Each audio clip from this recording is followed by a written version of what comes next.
नमस्कार मित्रांनो, लग्नानंतर होईलच प्रेम या मालिकेच्या 6 एप्रिलच्या भागामध्ये मित्रांनो, आता इथे काव्या आत अभ्यास करत असते आणि बाहेर डायनिंग टेबलवरती पार्थ तिची वाट बघत असतो आणि इतक्यातच काव्या तिथे येते. तर काव्या आल्यानंतर पार्थ म्हणतो, या या काव्या या. तर तेव्हा काव्या येते आणि काय असं विचारते.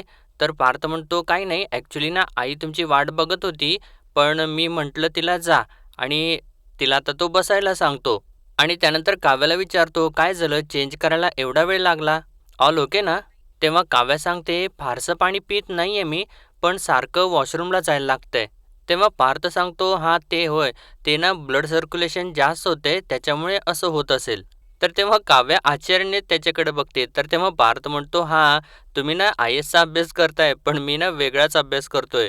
काय आहे ना, आपल्या दोघांची सुद्धा परीक्षा आहे आणि आपल्या दोघांना सुद्धा चांगल्या मार्काने पास व्हायचं आहे. तुम्हाला आय एस व्हायचं आहे आणि मला बेस्ट बाबा.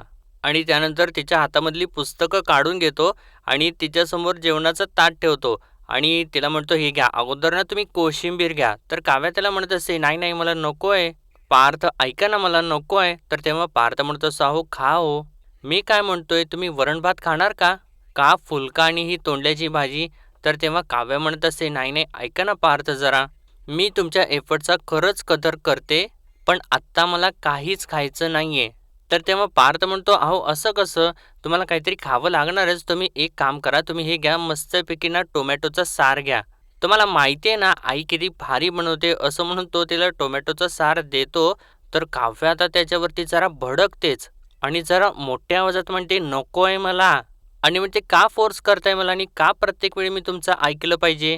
आणि तेव्हा पार्थ थोडासा शांतच झालेला असतो आणि त्यानंतर एकदम थोडा वेळ गेल्यानंतर दोघे एकाच वेळी एकमेकांना सॉरी म्हणतात. आणि त्यानंतर पार्थ बोलू लागतो, म्हणतो, काव्या इतर वेळी मी बोललो नसतो, म्हणजे फोर्स केला नसता तुम्हाला, पण बाळासाठी तुम्हाला थोडंसं खावं लागेल. तर तेव्हा काव्या म्हणते, अच्छा अच्छा असं आहे का, म्हणजे बाळासाठी खावं लागेल म्हणून हे सगळं फोर्स करणं चालू आहे का? म्हणजे मला भूक लागली असेल म्हणून मी खाल्लं पाहिजे असं म्हणणं नाहीये तुमचं. बाळ उपाशी राहायला नको म्हणून मी खाल्लं पाहिजे असं म्हणताय तुम्ही.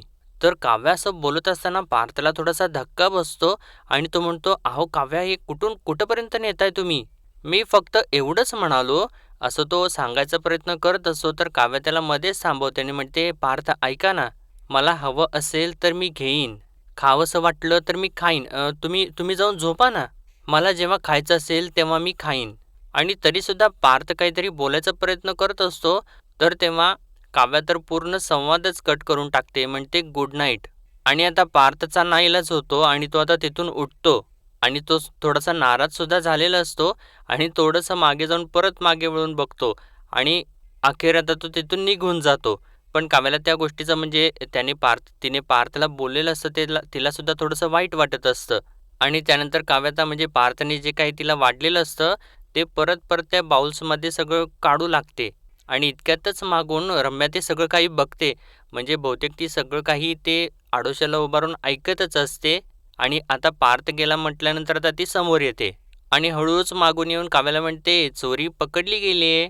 आणि तिला म्हणते, अगं सार कोशिंबीर सगळं काही ताटातून बाहेर काढलंयस तू काव्या. तर तेव्हा काव्या तिला म्हणते, काय करू ग, काहीच खावंसं वाटत नाहीये. तर तेव्हा रम्या म्हणते, आय अंडरस्टँड, फर्स्ट सेमिस्टर चालू आहे ना, खूप जणींना असं होतं म्हणे. आणि म्हणते, पण काव्या तुला काहीतरी खावं लागेल ना, नाहीतर अभ्यास करण्यासाठी तुझ्याकडे ताकदच राहणार नाही. आणि तेव्हा काव्या थोडंसं धक्क्यानेच तिच्याकडे बघते. तर रम्या तर तिला विचारते, का ग, काय झालं, तू असं का बघतेस? तर तेव्हा काव्या काही नाही असं म्हणून गप्प बसते. तर रम्या आपली चालूच होते, म्हणते, समजलं समजलं, मला समजलं. प्रत्येकानं असंच वाटत असेल ना की तू दोन जीवांची आहेस, तर तू तर खायलाच हवं, किंवा तुझ्या पोटातल्या बाळासाठी तरी खा. हो ना, बरोबर आहे ना? आणि कोणीच तुला असं म्हणत नसेल की तू उपाशी राहू नयेस म्हणून खा, किंवा तुला भूक लागली आहे म्हणून, किंवा तुला ताकद मिळावी म्हणून खा. बरोबर आहे ना? आणि असं ती म्हणत असताना काव्या म्हणते, हो.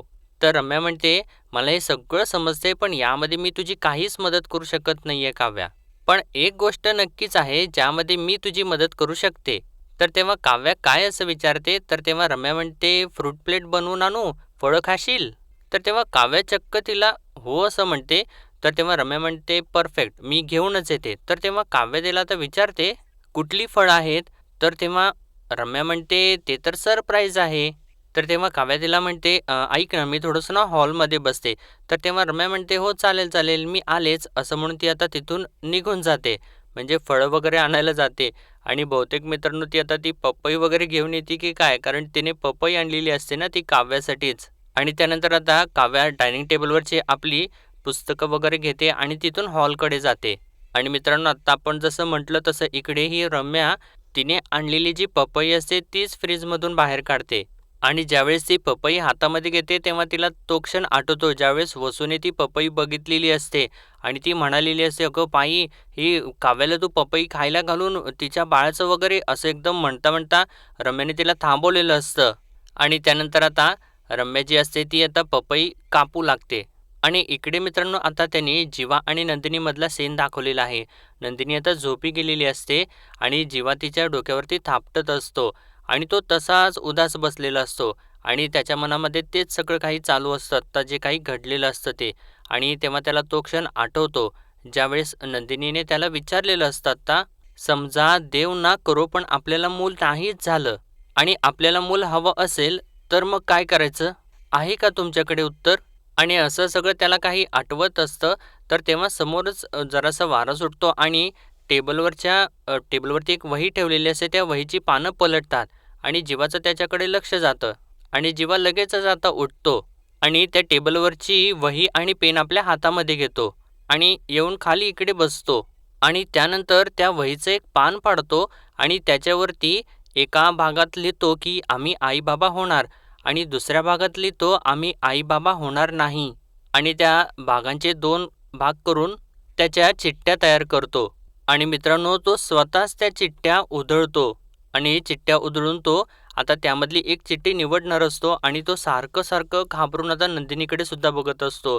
म्हणजे तो स्वतःच्या मनाची खात्री करून घ्यायचा प्रयत्न करत असतो, की बाबा निसर्गाच्या मनात तरी नेमकं काय आहे? आणि मित्रांनो त्याचं आता धाडस होत नाही. म्हणजे त्या दोन्हीसुद्धा चिठ्ठ्या तो एकदमच आता त्यातली एक चिठ्ठी उचलायचं सोडून तो दोन्ही चिठ्ठ्या एकदमच आपल्या हातामध्ये घेतो आणि त्या दोन्ही चिठ्ठ्या एकदम असं फाडून वगैरे फेकून देतो आणि त्याला खूप त्रास होत असतो मित्रांनो. आणि त्याच्या डोळ्यामधून खूप पाणीसुद्धा येत असतं मित्रांनो. आणि त्यानंतर मित्रांनो तो परत ती वही आपल्या हातामध्ये घेतो आणि पेन घेतो आणि त्याच्यावरती सलग एकाखाली एक लिहू लागतो, "आम्ही आई-बाबा होणार, आम्ही आई-बाबा होणार." आणि तो सलग एकसारखं त्याच्या एकाखाली एक लिहितच जातो आणि त्याच्या डोळ्यामधून पाणी पण थांबलेलं नसतं मित्रांनो. आणि तेव्हा मित्रांनो यांनी छान असं म्हणजे एकदम सुंदर असं बॅकग्राऊंड म्युझिकसुद्धा इथं लावलेलं आहे. "पाऊलं थकलं नाही गड्या." आणि त्यानंतर जेव्हा ते सगळं काही एका पान भरून लिहितो, की आम्ही आई-बाबा होणार आणि ते लिहिल्यानंतर त्याच्याकडे बघतो आणि ते एकदम आपल्या उराशी कवटाळतो. पण नंदिनी मात्र झोपलेलीच असते. आणि इतक्यातच इकडे मित्रांनो आता ही रम्या जी असते ती पपई वगैरे ते सगळं काही कट करते आणि ते बाउल घेऊन येते आणि म्हणते, "फ्रूट इज रेडी." म्हणजे तिने 2 बाउल्स आणलेले असतात आणि एका बाउलमध्ये तर पपई असतात. तर तेव्हा काव्या जेव्हा ती पपई बघते तर तिला धक्काच बसतो आणि ती रम्याला म्हणते, "अगं रम्या, पपई?" तर तेव्हा रम्या म्हणते, "अगं काहीतरीच काय काव्या, पपई कशी देईन तुला? अगं तो बाउल माझ्यासाठी आहे आणि अगं तुझ्यासाठी हा बाउल आहे." असं म्हणून दुसरा बाउल तिने लपवलेला असतो. तो बाउल ती आता काव्याला दाखवते आणि त्याच्यामध्ये ना वेगवेगळे फ्रुट्स असतात. तर तो बाउल आता ती काव्याच्या हातात देते आणि तिला सांगू लागते, "अगं पपई तर मी खाणार आहे आणि काय झालं माहिती आहे का? विजेच्या नादाला लागून ना मी कासव महोत्सव बघायला गेले आणि बघ ना मी किती टॅन झाली आहे आणि मी आता ठरवले काहीही झालं ना तरीसुद्धा रोज अर्धा बाउल पपई तरी खायचं." तर तेव्हा काव्या तर विचारते, "आणि हे काय? ही सगळी माझी फेवरेट फळं?" तर तेव्हा रम्या म्हणते, "हो, अगं तू म्हणालीस ना तेव्हा की अननस, चिक्कू, सफरचंद, द्राक्ष तुला आवडतात, म्हणून मी स्वतः जाऊन आज मार्केटमधून ना तुझ्यासाठी घेऊन आली आहे." तर तेव्हा काव्य खुश होते आता तिचं हे सगळं बोलणं वगैरे ऐकून आणि ती विचारते, "एवढं तू लक्षात ठेवलं सगळं?" तेव्हा रम्या तिला हो असं म्हणते आणि आता त्यानंतर काव्या ती फ्रुट्स खाऊ लागते आणि फ्रुट्स खात असताना तिच्या एकदमच लक्षात येतं म्हणजे ती तिच्या हातामधला बाऊल बघते आणि तिला विचारते रम्याला, "अगं माझ्या हातात जो बाऊल आहे ना असा सेमच एक बाऊल पार्थचा सुद्धा आहे ना?" तर तेव्हा रम्या म्हणते, "अगं असणारच ना. अगं 2 वर्षांच्या पूर्वी ना मीच स्वतः ना आमच्या दोघांच्यासाठी एक सेम असा बाऊल आणला होता फ्रेंडशिप डेसाठी." आणि एकदमच ती इमोशनल होऊन म्हणते, "मी खूप मिस करते." तर तेव्हा काव्या धक्क्याने तिच्याकडे बघते तर रम्या लगेचच म्हणते आमची मैत्री. आणि तेव्हा रम्या थोडीशी काळजी करायला लागल्यानंतर काव्या तिला आता थोडासा धीर देऊ लागते. म्हणते रम्या कसलीही काळजी करू नको, सगळं काही नीट होईल. तर तेव्हा रम्या म्हणते बरोबर ठीक आहे, माझं काय, मी कंटिन्यू गप्पा मारत बसेन इथे तुझ्यासोबत. आणि तुझं काय, तुझा अभ्यास आहे ना, तो अभ्यास करत बस, मी आपली इथे बसून खाते. आणि असं सांगून ती आपली आपली पपई खात असते. आणि त्यानंतर आता काव्या आपल्या अभ्यासामध्ये गुंगलेली बघून रम्या हळूच तिचा पेन घेते आणि आपल्या मागे लपवते. आणि ज्यावेळेस आता काव्याला पेन पाहिजे असतो तर तेव्हा तर ती पेन शोधू लागते. आणि पेन शोधत असलेलं बघून आता रम्या मुद्दामूनच तिला विचारते काय झालं, काही शोधतेस का तू. तर तेव्हा काव्या म्हणते अगं हो, मी ते पेन ठेवला होता, गेला कुठे. तर तेव्हा रम्या म्हणते हो का, बरं ठीक आहे, मी तुला दुसरा आणून देऊ का, आलेच, असं म्हणून ती चाललेली असते. तर तेव्हा काव्या तिला थांबवते आणि म्हणते नाही नाही अगं राहू दे, तू बस, तू खा, मी आमच्या आतून खोलीतून आणते ना. तर तेव्हा रम्या बरं असं म्हणते आणि पुढे तिला म्हणते बरं ठीक आहे, तू आतमध्ये जातेसच ना, तर पार्थला सांग की तू फ्रूट्स खातेस आणि त्याला तुझ्या जेवणाची काळजी वाटते ना. तर तेव्हा काव्या म्हणते हो हो ठीक आहे. आणि मुद्दामूनच हे रम्यानं सगळं काही केलेलं असतं की काव्या बाबा आतमध्ये जावी म्हणून त्याने ते पेन वगैरे लपवून ठेवलेलं असतं. आणि काव्य आतमध्ये निघून गेल्यानंतर आता तो पेन ती रम्या हातामध्ये घेते आणि म्हणते माइंड गेम्समध्ये ना माझ्या समोर कोणीच टिकू शकत नाहीये काव्या. आणि त्यानंतर इकडे आतमध्ये पार्थ लॅपटॉपवरती काहीतरी काम करत बसलेला असतो आणि एकदमच तो थोड्या वेळात म्हणतो काव्या जेवल्या असतील का, आणि काम करतो मी जाऊन बघून येतो, असं तो म्हणत असतो. इतक्यातच काव्य तिथे येते. तर तेव्हा तिला बघितल्यानंतर पार्थ म्हणतो तुमचीच आठवण काढत होतो आणि विचारतो झाला का अभ्यास. तर तेव्हा काव्या पेन हातामध्ये घेते आणि त्याला फक्त दाखवते, त्याच्याशी काही बोलतच नाही. तर पार्थ आता परत विचारतो तिला जेवलात का. आणि तेव्हा काव्या आता शांतच होते. तर पार्थ म्हणतो म्हणजे तिला लगेच समजावून सांगू लागतो, म्हणतो काव्या जेवण केलं पाहिजे का नाही, थोडं काहीतरी, असं तो म्हणत असतो. तर तेव्हा काव्या म्हणते माहिती आहे मला, मी जेवले पाहिजे, एरवी मी नसते जेवले तरी चालेल, पण आत्ता माझ्या पोटात बाळ आहे, त्याच्यासाठी का होईना मला जेवायला हवं नाही का, असं ते थोडंसं रागारागातच बोलत असते. आणि म्हणते इट्स ओके, मी फळं खाईन, मला जेवायची इच्छा नाही आहे, असं म्हणून ती गुड नाईटच म्हणते पार्थला आणि तिथून रागारागात निघून जाते. तर तेव्हा पार्थ आता स्वतःशी बोलू लागतो, म्हणतो मीच जायला हवं होतं स्वतः आणि त्यांना नेहमीसारखं ते फ्रूट सॅलड वगैरे बनवून द्यायला हवं होतं, वेलची पूड घातलेलं. आणि तोपर्यंत आता इकडे काव्या बाहेर येते आणि पेन मिळालं असं रम्याला सांगते. तर तेव्हा रम्या म्हणते गुड गुड. आणि तिला तर बरोबर माहिती असतं की आता पार्थ लगेचच बाहेर येणार आणि त्यामुळे ती आता काव्याला म्हणते तू बसच, मी आले आतमधून ना चाट मसाला घेऊन येते, असं सांगून ती आता आतमध्ये निघून जाते. आणि इकडे आता पार्थ नेमकं त्याच वेळेला आतमध्ये लॅपटॉप वगैरे बंद करतो आणि परत काव्याचाच विचार करू लागतो. म्हणतो यांनी फळं नीट खाल्ली असतील ना, आणि म्हणतो मीच जाऊन बघून येतो, असं म्हणून तो आता उठतो आणि तो आता बाहेरच्या दिशेने येऊ लागतो. आणि बाहेर येतो तर तेव्हा नेमकं म्हणजे रम्याने काय केलेलं असतं, जाता जाता आपलं जे पपईचं बाऊल असतं ते काव्याच्या फ्रूटच्या जागी बदलून तिथं ठेवलेलं असतं. आणि ते मसाला आणायचं म्हणून ती तो बाऊल घेऊन आतमध्ये गेलेली असते. आणि इकडे आता काव्या अभ्यास करत करतच त्या बाऊलमध्ये हात घालते आणि तिचंच ते बाऊल आहे असं समजून त्यामधली पपई घेत असते. आणि नेमकं आता पार्थ तिथे पोहोचतो आणि एकदमच ते सगळं काही बघितल्यानंतर काव्या असं जोराने ओरडतो. आणि तेव्हा आता काव्या तर दचकतेच आणि एकदम उठून उभी राहते आणि म्हणते अहो का, काय काय झालं. तर नेमकं मित्रांनो तेव्हा इकडून रम्याने जो काही डाव खेळलेला असतो ते बघायसाठी ती एकदम वाकून वगैरे असं बघत असते स्वयंपाकघरामधून. तर तेव्हा पार्थ आता इकडे काव्यावरती जोरजोराने ओरडत असतो, अहो काव्या हे काय करताय तुम्ही, प्रेग्नन्सीमध्ये पपई खायची नसते हे माहिती नाही का तुम्हाला, का मुद्दामून तुम्ही, असं तो चुकून बोलून जातो. आणि एकदमच शांत होतो, म्हणजे त्याच्या लक्षात आल्यानंतर तो हायपर झालेला असतो ना मित्रांनो, त्याला तर धक्का बसणारच आणि तो एकदमच फ्लोमध्ये बोलून जातो. तर तेव्हा काव्याबरोबर तो आता शब्द पकडते आणि पार्थला म्हणते नाही सिरियसली, खरंच तुम्हाला असं वाटलं की मी मुद्दामून. तर तेव्हा पार्थ म्हणतो नाही नाही ॲक्च्युली मला तसं म्हणायचं नव्हतं. तर तेव्हा काव्या म्हणते मग, आणि जाऊ देत ना पार्थ, बाळाच्या काळजीसमोर तुम्हाला आता काहीच दिसत नाहीये, मी सुद्धा दिसत नाहीये, आणि आत्ताच हे असं आहे, बाळाचा जन्म झाल्यानंतर तर काय वागाल तुम्ही.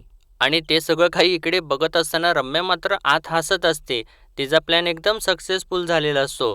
आणि आता काव्याने असं इकडं म्हटल्यानंतर पार्थ तिला म्हणतो, हे बघा काव्या, एका वाक्याने मला जज करू नका. तुम्ही म्हणालात की तुम्हाला फ्रुट्स खायचेत आणि तुम्हाला फ्रुट्स कापून द्यायसाठी मी इथे आलो आणि इथे आल्यानंतर बघतोय तर तुमचा हात त्या पपईमध्ये होता. आणि सांगा मला मग आता काय रिॲक्ट व्हायला पाहिजे होतं मी? आणि दुसरं कोणीही असतं तर काय रिॲक्ट झालं असतं? काव्या, तुम्हाला पपई कापून घेताना साधं हे डोक्यात आलं नाही का? असं तो म्हणत असतो तर तेव्हा काव्या आता त्याला सांगते, मी नाही कापली ती पपई. तर तेव्हा पार्थ विचारतो, मग कोणी कापली? तर तेव्हा काव्या म्हणते, रम्याने कापली होती. आणि फक्त आता काव्याने रम्याचं नाव घेतल्या घेत्या म्हणजे ती पुढं सगळं काही सांगत असते, जे काही घडलेलं असतं ते. पण रम्याचं नाव नुसतं घेतल्या घेतल्या पार्थ एकदम जास्तच भडकतो आणि रम्याला जोरजोराने हाका मारू लागतो. आणि इतक्या जोराने तो ओरडत असतो तर काव्या त्याला शांत करायचा प्रयत्न करत असते. पण काव्य काही शांत व्हायचं नावच घेत नाही. तर तेव्हा पार्थ जोरजोराने ओरडत असतो, रम्या लवकर बाहेर ये.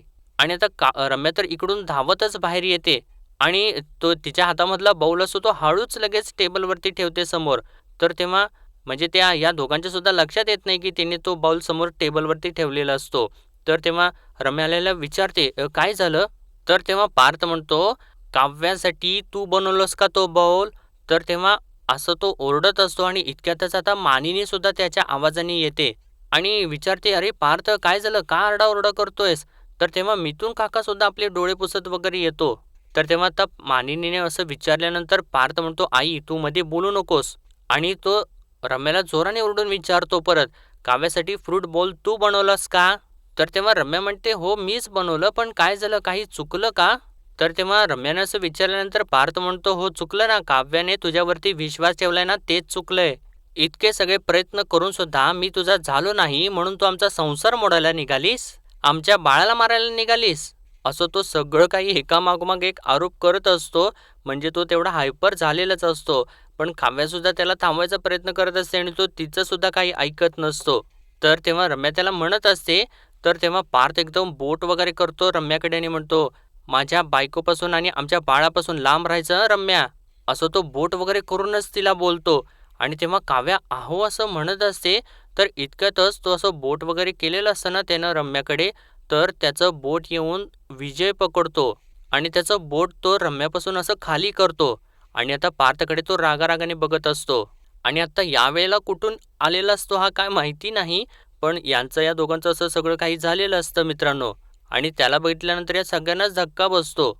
आणि आता तो पार्थकडे असं रागारागाने बघत असतो आणि त्याला म्हणतो, "रम्या नाही, रम्या विजय मतकरी. यापुढे माझ्या होणाऱ्या बायकोला नडायचं असेल ना, तर आधी माझ्याशी भिडावं लागेल." आणि तेव्हा आता पार्थसुद्धा एकदम रागारागाने त्याच्याकडे बघत असतो. आणि ज्यावेळेस असं विजय आता पार्थला बोलत असतो, तर तेव्हा रम्या तर मात्र मागून थोडीशी हसत सुद्धा असते. आणि इकडे जेव्हा काव्या पार्थकडे बघते, तर पार्थ एकदम रागाने लालबुंद झालेला असतो आणि काव्य ते सगळं काही नोटीस करत असते. आणि पार्थ आता विजयला विचारतो, "पण यावेळेला तू इथे काय करतोयस?" तर तेव्हा विजय म्हणतो, "ते महत्त्वाचं नाहीये. पण बरं झालं यावेळेला मी इथं आलो. या घरामध्ये रम्याला कशी वागणूक मिळते ते प्रत्यक्ष डोळ्याने माझ्या बघता तरी आलं ना मला." तर तेव्हा मानिनी विजयला सांगायचा प्रयत्न करत असते, "नाही, नाही, अहो विजयराव, असं काही सुद्धा नाहीये." तर तेव्हा रम्यासुद्धा नाटक करू लागते. म्हणजे विजयला ती अजून भडकवत असते. म्हणते, "नाही, नाही विजय, अरे तू बघतोयस असं काही सुद्धा नाही आहे अरे." म्हणजे ती थोडंसं रडव्या आवाजात त्याला बोलत असते. त्यामुळे तो अजून जास्त चिडावा वगैरे असं त्याची इच्छा असते. आणि तेव्हा आता विजय तिला एकदमच शांत बसायला सांगतो आणि तिच्या डोळ्यामधून जे पाणी आलेलं असतं ते पाणी आपल्या बोटाने हातामध्ये बोटावरती घेतो आणि पार्थ समोर नेत पार्थला दाखवतो ते बोट आणि म्हणतो, "रम्याच्या डोळ्यातल्या पाण्याची शपथ, आग लावीन ना मी, आग लावीन आग." तर तेव्हा पार्थ आता विजयला म्हणतो, "एक तर तू माझ्या घरात घुसून मला धमकी देतोयस, जी धमकी मी सिरियसली घेत नाहीये. आणि दुसरी गोष्ट, या रम्याच्या डोळ्यातल्या पाण्याने जे तू वाहवत जातोयस ना, ते तू एकदा तिला विचार, काय केलेलं आहे तिने. माझी बायको प्रेग्नंट आहे, तिला पपई खायला घालत होती ही."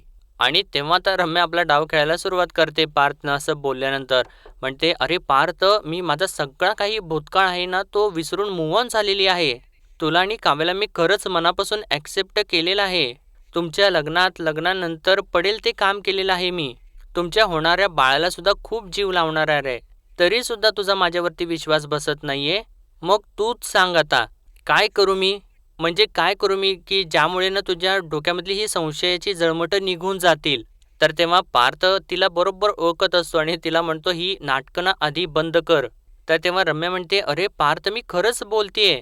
काव्यासाठी जो फ्रूट बाउल बनवला होता ना, तो हा आहे." असं म्हणून तिने आता तो जो फ्रूट बाउल प्लांट केलेला असतो टेबलवरती, तो ती दाखवते आणि म्हणते, "बघितलंस का, याच्यामध्ये तिची सगळी आवडती फळं आहेत." आणि ज्यावेळेस आता पार्थ तो बाउल बघतो आणि त्यानंतर तो काव्याकडे बघत असतो आणि रम्या पुढं म्हणते, "अरे पपईचा बाउल मी माझ्यासाठी बनवलेला होता." आणि काव्याला म्हणते, "काव्या तू सांग ना." आणि मला ना चाट मसाला हवा होता म्हणून मी आतमध्ये गेले होते आणि त्यामुळे ना चुकून हा बाउल माझ्याबरोबर आतमध्ये नेला गेला आणि तो तिच्यासाठी नव्हता आणि मी का करेन हे सगळं काही, असं ती बोलून सगळं काही नाटक करून सावरायचा प्रयत्न करत असते. आणि तेव्हा आता पार्थ काही न बोलता, म्हणजे त्याच्यावरती काही न रिॲक्ट होता आतमध्ये चाललेला असतो आणि मित्रांनो तो चाललेला असतो आतमध्ये आणि हा विजय जो असतो तो पार्थचा हातच पकडतो आणि त्याला तिथे थांबवतो आणि त्याला म्हणतो, "असा नाही जाऊ देणार तुला. ज्यांना ज्यांना दुखावलंयस ना त्यांना सॉरी म्हण, मग जा." आणि असं त्यानं म्हटल्यानंतर आता मात्र सगळ्यांना धक्काच बसतो आणि पार्थला तर शॉकच बसलेला असतो. आणि मित्रांनो, आजचा भाग इथेच संपतो आणि पुढील भागामध्ये आपण पाहणार आहोत काव्या तर तो फोटो हातात घेते, म्हणजे त्यांचं प्री वेडिंगचं शूट वगैरे जे असतं त्याचा तो फोटो हातामध्ये घेते आणि पार्थला म्हणते, "बघा ना, या फोटोमध्ये किती आपण दोघं छान हसतोय." आणि आता बघा तिकडे असं म्हणून आरसा दाखवते आणि म्हणते, "पहिल्या लग्नाच्या फोटोत जसं होतो ना आपण, आता तसे झालेलो आहोत." आणि म्हणते, "मला राहून राहून असं वाटतंय पार्थ, की हे होणारं बाळच ना आपलं या गोष्टीसाठी कारणीभूत आहे." आणि असं तिने म्हटल्यानंतर पार्थला तर खूप मोठा धक्का बसतो. आणि दुसरीकडे मित्रांनो, आता नंदिनीचे रिपोर्ट्स जीवाने आणलेले असतात आणि तो एकटाच आपल्याला खोलीमध्ये बंद करून ते रिपोर्ट्स वगैरे बघत असतो आणि तेव्हाच आता नंदिनी बाहेरून दरवाजा वाजवते आणि म्हणते, "जीवा, दार उघडा ना, काय करताय तुम्ही आतमध्ये?" आणि तेव्हा नंदिनीचा आवाज ऐकल्या ऐकला जीवा तो रिपोर्ट जे असतो ते सगळं काही लपवतो आणि तेव्हा दरवाजा उघडतो आणि नंदिनी आत आल्या आल्या पहिल्यांदा तोच प्रश्न विचारते, की "काय आलेत रिपोर्ट्स?" तर तेव्हा जेव्हा आता खोटं सांगतो, रिपोर्ट्स आलेत कुठे? सर्व्हर डाऊन आहे त्यांचं. पण नंदिनीचं लक्ष बरोबर तिथे, म्हणजे जीवाने जिथे ते रिपोर्ट्स लपवलेले असतात तिकडंच जातं आणि नंदिनी लगेच पुढे जाते आणि ते रिपोर्ट्स बरोबर आपल्या हातामध्ये घेते. तर तेव्हा जीवा तिला म्हणत असतो, "अगं काय करतेस तू हे?" आणि त्यानंतर मित्रांनो, नंदिनी ते रिपोर्ट्स वाचते आणि ते रिपोर्ट्स वाचले नंतर आता नेमकं काय होतं ते त्यांनी दाखवलेलं नाहीये. पण अर्थातच मित्रांनो, इथे जीवाने ज्या अर्थी ते रिपोर्ट्स लपवलेले असतात त्या अर्थी काहीतरी ते रिपोर्ट्स निगेटिव्हच असणार आहेत किंवा जीवा तिची मस्करीसुद्धा करत असू शकतो. पण नेमकं काय आहे ते आपल्याला उद्याच्या भागामध्ये कळेलच मित्रांनो. तोपर्यंत आपल्या व्हिडिओला लाईक, शेअर आणि सबस्क्राईब नक्कीच करा. धन्यवाद.